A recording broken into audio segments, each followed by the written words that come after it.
Or the whip, Ted. Whose idea was that? Was it mine? No, probably not.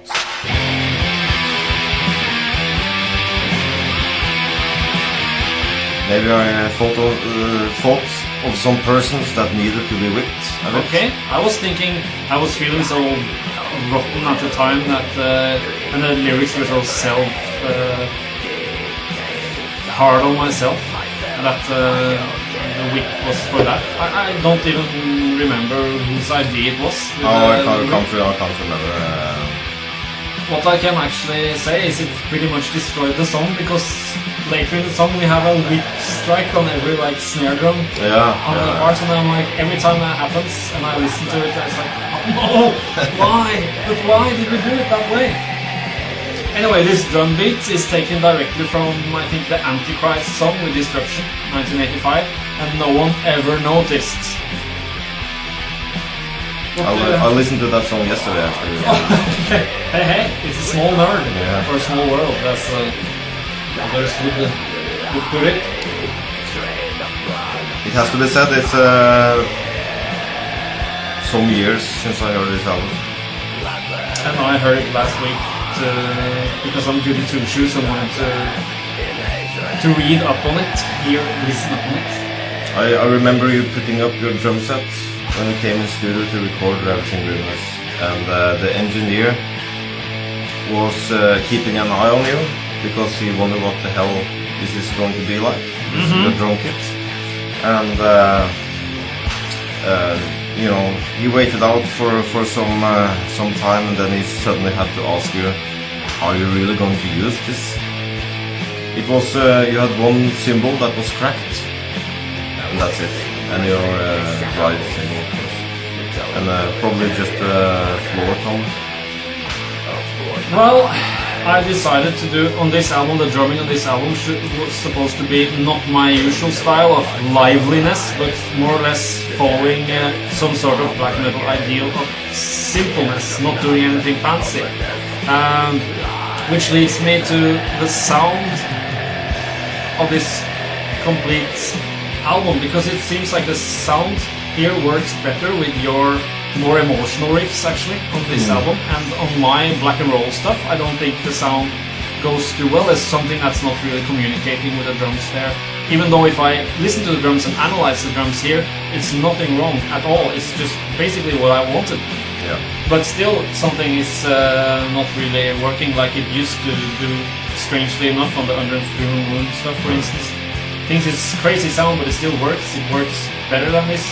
At least on my songs on this album, the sound is not what it's supposed to be like. It's not meshing. I never thought about that actually. Well, I never did too either, but when I listened to it last week, it was suddenly clear to me. But maybe there's something with the bass guitar here that doesn't communicate with the drums or something. And I think it was a lot of focus on the guitars, and the guitars sound well together. But it's kind of a wall with the guitars too. And it was for the first time in many years we went to a professional studio. Yeah. The most professional sort of that we've been to, and that's right. And it was 1999.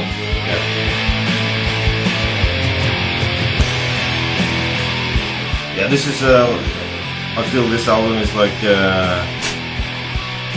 probably our album that has the most, you know, is like long roads all the way, you know, more like a long desert roads feeling.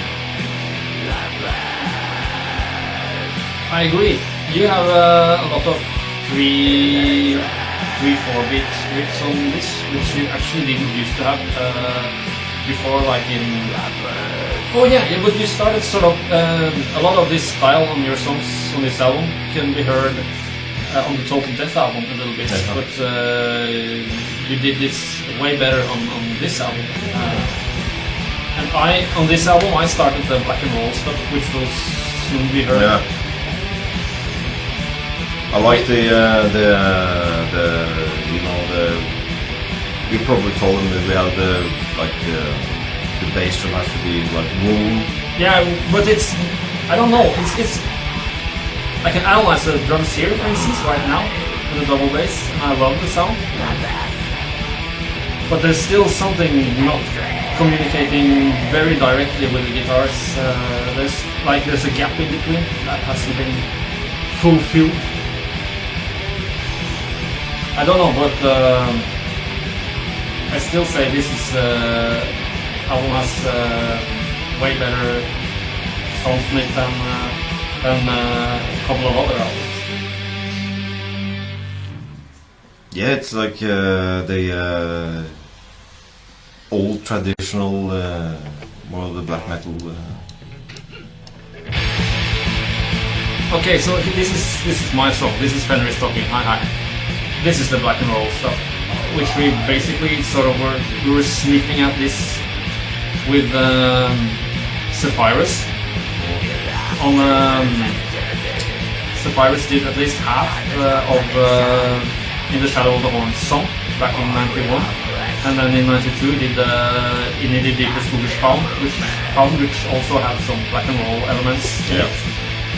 And I'm thinking, where does this black and roll thing come from? Because I started making riffs like this more and more the years after this. I was actually leaning and relying on this sound to work for me. So where does it come from? Is it Celtic Frost? Yeah, I would say like more like probably something like that. Motorhead. You know the.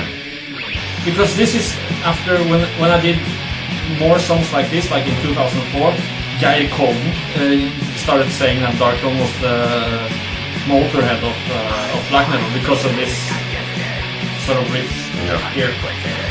But as I said, I think the sounds that we chose for this album works better with a lot of tense riff than it did on my rock and roll. But I think many people might disagree. I think probably I disagree with it because I don't know. I think it this kind of style also suits this album. But it's very difficult to. Yeah, I'm starting to think, what do I want here? What do I want more of? What do I want less of? It works fine right now, but maybe it's because I'm on my second beer. I don't know.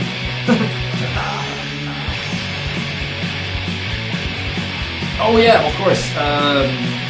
It's more Hellhammer inspired than Celtic Frost actually. Yeah. I'm waiting for the next bit. The player recorder actually peaks when you ejaculated the beer. Oh, this is good, mate. It's crazy, this.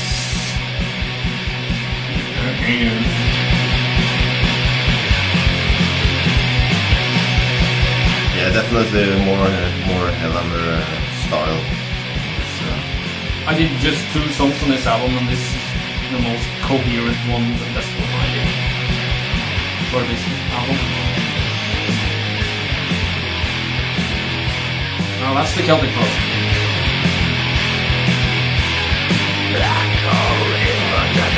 So we recorded in summer. Yes. Every time we went to some sort of real studio, it seemed to be 4 first times, like with Blazing Northern Sky. Well, Soulside Journey 2 was in the summer. Blazing Northern Sky was in the summer. And the film was the summer, definitely. Yeah, and then we didn't really go to Pro Studio until 1999 here with Ravishing Dreamness, was in the summer. And then was Plague Wielder in 2001, was in the summer. So then, on the next album again, Hate Them, which was like again black cover, and a lot of people have been saying in hindsight that was sort of like returning a bit to black metal, but basically I'm just thinking that a lot of people couldn't dig the album art for Plague Wielder album. They were just like thrown off completely. Don't know what happened, but many people have said that like I Hate Them is a super album comeback for us. But this was basically the comeback album for Yeah, us, absolutely, because absolutely. we've been taking a recording. We didn't record for since '96, so it was 3 years Yeah. without Yeah, yeah, recording yeah. until we Yeah. did this. And probably a lot of private matters as well did at least play a part in it for my sake. So, Yeah, not between us, but private life in general. yeah. In general, snooze.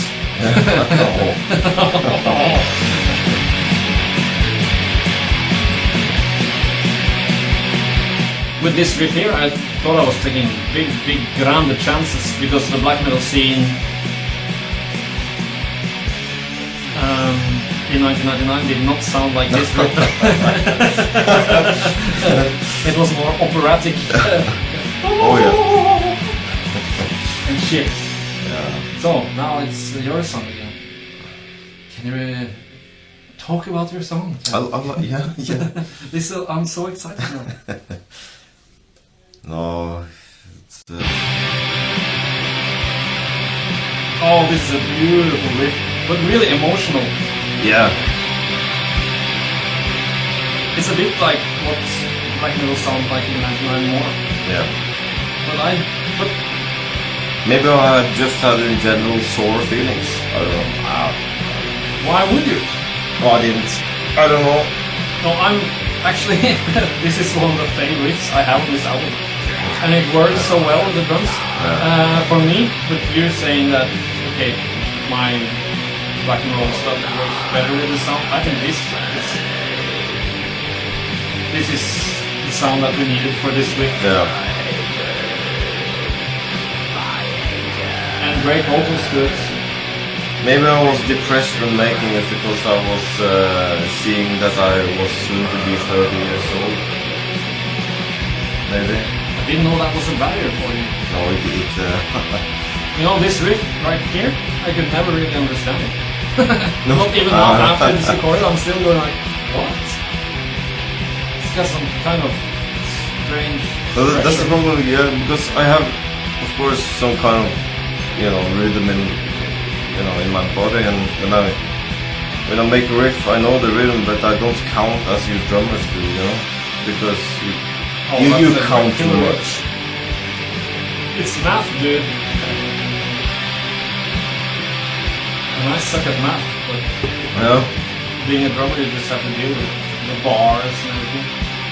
I mean, like, both the drinking kind of bars, physical bars. Bars is in there. You should have won an Oscar for this riff.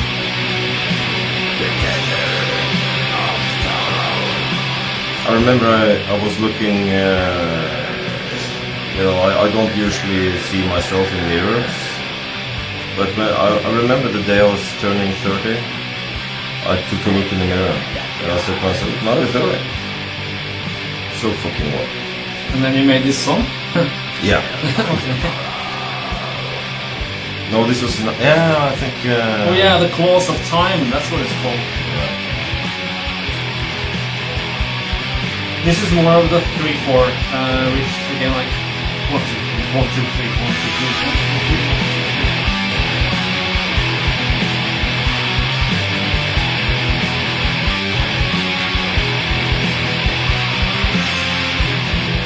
And when we're done with this recording, we are of course taking our skateboards with us and go to the skate programs up there and do some hand plants.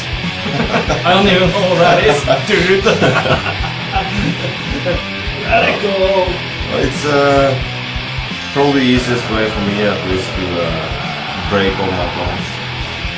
How can a small place like you're living now with only 329 inhibitors have a skate ramp at all? I don't know. That should be in Guinness Record Book. Guinness Book of Record. Yeah. Guinness record book. The Book of Drinking Guinness.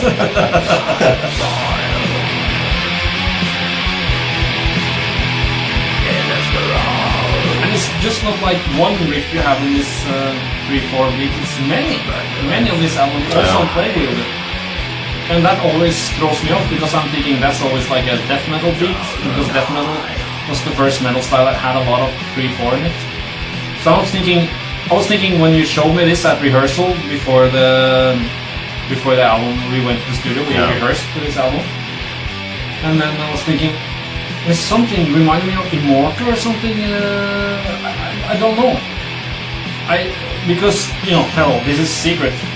I never know where Ted gets the influences from, so I never know. When it comes up with a riff, I'm clueless. And it still puzzles me, like why all these riffs in this beat and this style. And what Ted usually tells me, it's just like, no, that's just what I'm making. So okay. Yeah.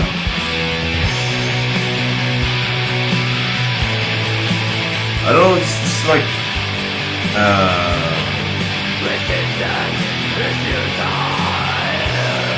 You have these open chords. I love that. We should use that these days for heavy metal riffs. Like we listened to Metal Inquisitor before, and they have these open chords like that. It's fantastic. Use it in 4/4 beats, and it's gonna sound like Freedom itself. This album is like, I mean, I think the atmosphere is more like the thing here, and with the. Except for my songs, which totally breaks the atmosphere. Well, it would be better if you just had all the songs, probably. Oh, I don't know, but. Really great with the boom bass drums. I was so happy, but they still don't really communicate with the guitar sound so well. Maybe it had, like, some people have said, like, the sound is not macro enough. Maybe they have some points with that. Maybe it's a little bit too clear. But I was fine with it. We just wanted to make a really not polished or anything, but like you could hear everything that was going on. Because we've done so many albums where it couldn't. And again, this drumming I did, which was like really primitive drumming. I was not going to do any tweaks or anything like that. I think that this is one of the things as well that we never used more than like 5-6 days in the studio with recording and mixing, and I think that's the way to go. That was the situation up there. We could have used just 2-3 days on this. Probably get a more fucked up sound. That's just contra historical things to be thinking about. The album sounds like this, and that's what we talked about.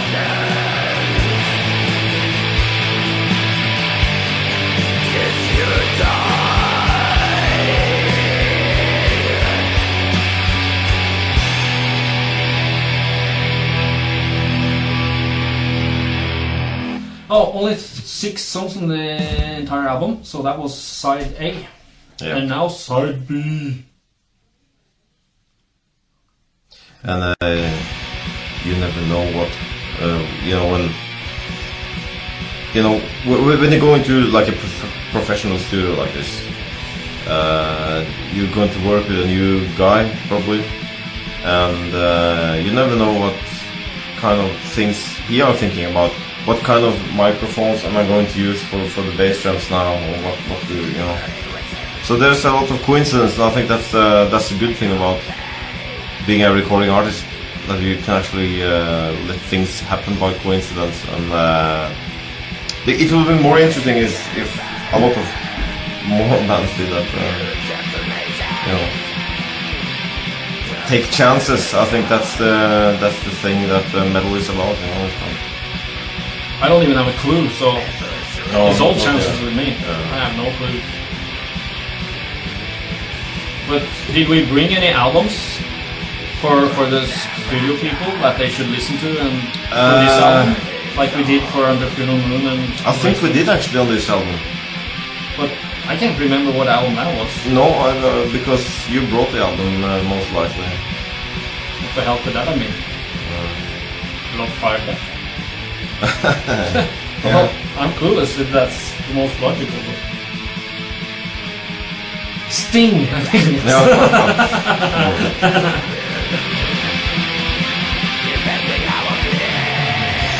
The Sting that should not be. Actually, on the first riff on this song, you started out the riff as a black and roll riff, so it yeah. sounds like one of my songs. But then the riff just goes on to another part, which is something else than black and roll, and then goes on. Yeah. Third part of the riff is something completely different. You're pretty much maximizing the riffs a lot of times here. It was very creative, and I was like, "Oh fuck, this is so complicated for me." I was actually sitting underground when making this album, like a cellar that smelled a bit rotten. In a house I remember that smell. Yeah, in a house that I rented, and they said it was 2 living rooms downstairs, and it was just 2 claustrophobic rooms that smelled. I know, I shit. was there on holiday. Yeah. We jammed a little bit. Yeah. Oh yeah. Right. Not like Jimi Hendrix, I suppose. I think you were just showing me some riffs or something.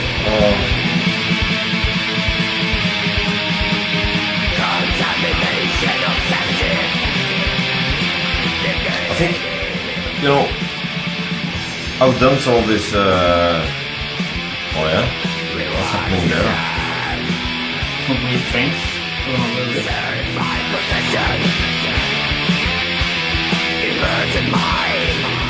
The vocal sound is quite good actually. Yeah, I know. This is supposed to sound like some battery stuff, but for some reason it really doesn't. Again, has to do with the sound being maybe not necro enough or something. Because this is battery.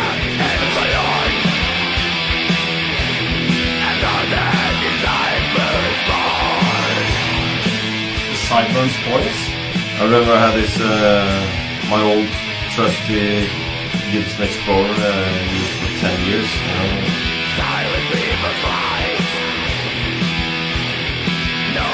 With the aggressive T500 microphones on the Yeah, it's all Greek to me, just keep talking. I had my drum kit of rottenness. Even more battery. yeah. You just can't make it happen. Oh. Wow. Fancy. Yeah, I'm trying to battery up your riff now with the drum kit. 100% battery drum kit, but it's still with the open chords again at the end of the riff. Yeah. Fucking love that.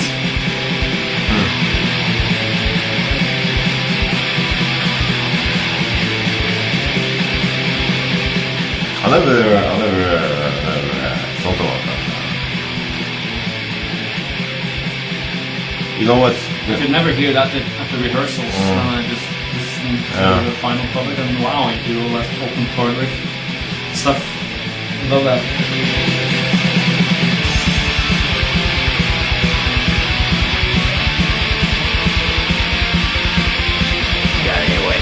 There seems to be some gap between the guitars and the drums.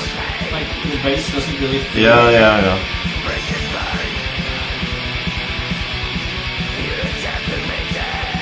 It's both barren and clean. There's always a fine balance between, you know, when you're mixing an album, doing the, you know, the power, you know, like between the guitars and drums, you know. It's a fine line. I know, sometimes it just works completely. Yeah.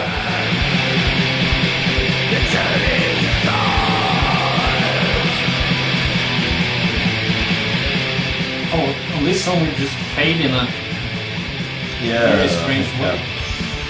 Yeah. It also has something to do with the vacuum in the void and it just sort of like just disappears. Probably some Germans that didn't like that.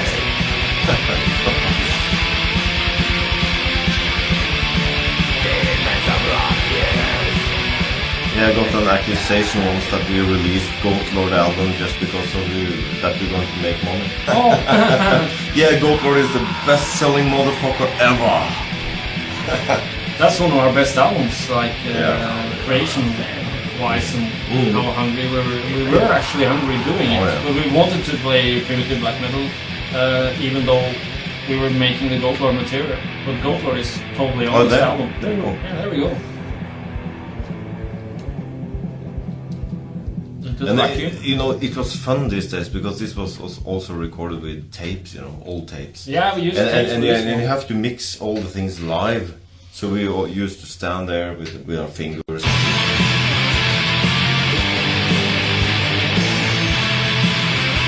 This is a Ravishing Goodness song, right? Oh yeah. Oh yeah, that was my favorite on this album. The riff that this is a 3/4 riff again. I don't understand why you had it, but then you come up with this, which is so incredibly great 90s black metal riff. I love this fucking riff. Go Ted, go! Oh, you're just embarrassing me. It just sounds so great with that snare on it. Those few riffs that you have in 4/4 there, and it's melodic like this, but still with this snare drum. Love that. But could you ever think about this album with a totally different, like drum sound and everything? I mean, no, we can't do that. No, many others probably can. Yeah, but, I mean, the way it sounds and the way you play here is exactly what it should be. Yeah, at least on this riff is totally killer. It's 100%.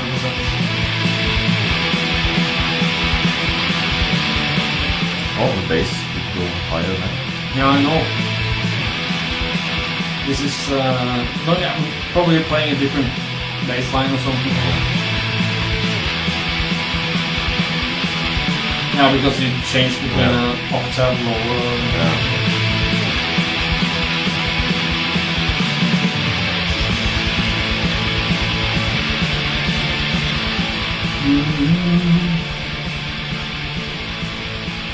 Because the crown achievement of this album is the title song. I think also, Burzum has played a part in some of the, the way you want a song to feel like, Okay. Because Burzum always been like about the yeah, and I'm playing drums like Varg would do on the early albums here, like just straightforward, just like not doing anything fancy at all. So yeah, this is probably the riff that you made that capture the Burzum feeling. Yeah, I would presume so. Thank you, Varg. Yeah. And then also soon comes the riff that you made that the first time I heard it I was thinking this is a bell riff. We never had bell riffs in Darkthrone, but it needed a bell. Needs more cowbell! Yeah.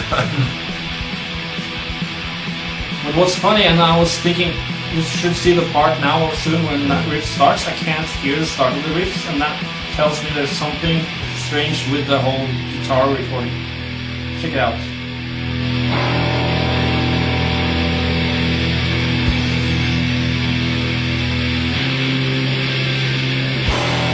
You just barely hear it until the other guitar comes in. Yeah. Shouldn't that have been more clear? Isn't there something strange?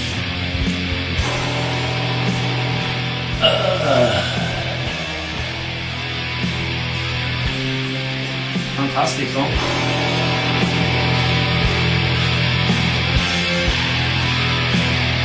How did we get the bell sounds to be that cold? Or icy cold? I think we took a more happy bell and we did tweak Made it. it necro? Yeah, we tweaked it like going slower and everything. Darkthrone, we make it necro. Yeah. It's like Zephyrus once said, in the studio we should have like a button that says necro on and just push it. Because he wasn't really a fan of the old, thing. Too many buttons to push to make it necro. Yeah. You should just have one. Yeah. Oh yeah, this is the battery drum beat again. But it's not the best battery.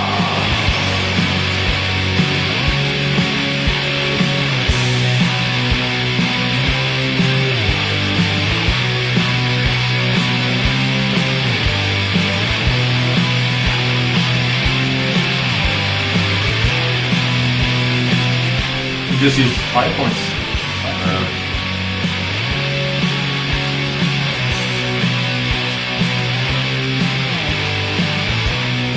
You know, I think it's funny you had just one crash cymbal on this album and it was actually broken. I think I had 2 and one of them were broken. I think I used your old 10-inch crash that you gave it to me in 1988. I still had that. Here's that fantastic riff again.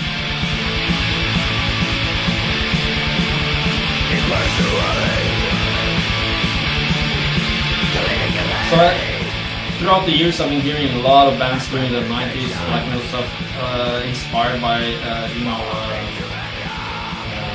what we were inspired by from the 80s, like pretty much battery and stuff, and then when someone does a riff like this, I have to just break down and say, okay, it's a copy band, but when it's this good, like a riff like this, it's owes my respect, because this is like really the essence of not really complicated riff, but it's still a new riff in that genre. So you did it, dude. Oh, thanks.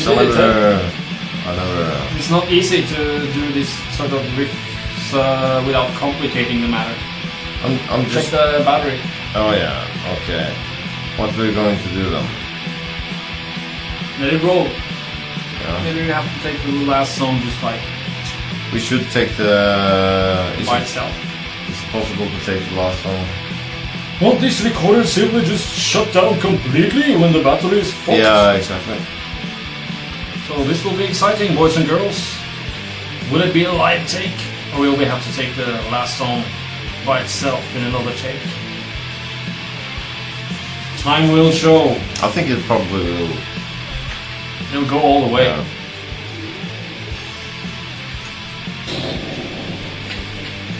Oh, I'm just a hard-working motherfucker. But You're a recorder. Yeah, no, I'm, you know, making riffs as, you know, we both are. Because it's fun.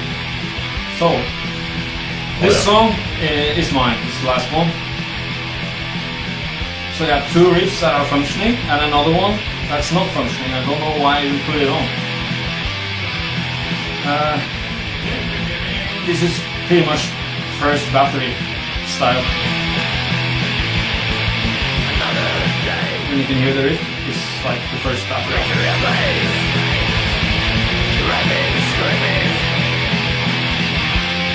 But unfortunately I had to do some double bass drums on it that I shouldn't have done. Trying to rock up the riff. I just should have gone with some. You know, this is more so basic this is so long time ago. Actually, I'm not sure if it's your song actually, and that tells us that. No, it's my song.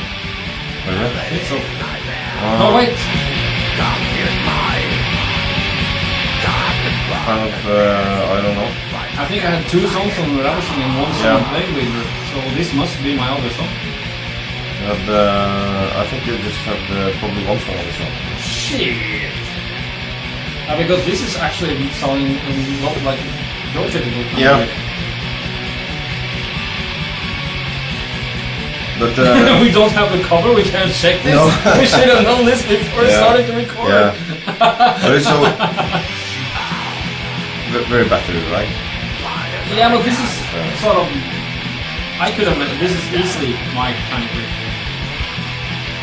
I remember I was. Or maybe both of us. I think you made 2 songs on Plague Weaver and you did 1 on Ravishing. I only remember my one song. On No, Plague no, Wheel. yeah. It was Sin Origin. Yeah, that's right. Oh, now it says Battery Low. Oh, yeah.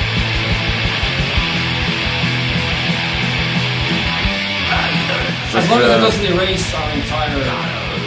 Well, no. So this turned out to be a more nervous session than we thought it was supposed to be. Oh, yeah. You're thinking about the battery. But anyway, I think this... I'm gonna be Tante Sophie and say, why didn't you check the battery level? Han så bra ut I starten. Han blir ikke jævlig ny ut. Okay, No, I think here you comes the last riff and Yeah. finally, well, in a few seconds. I mean, because I remember because this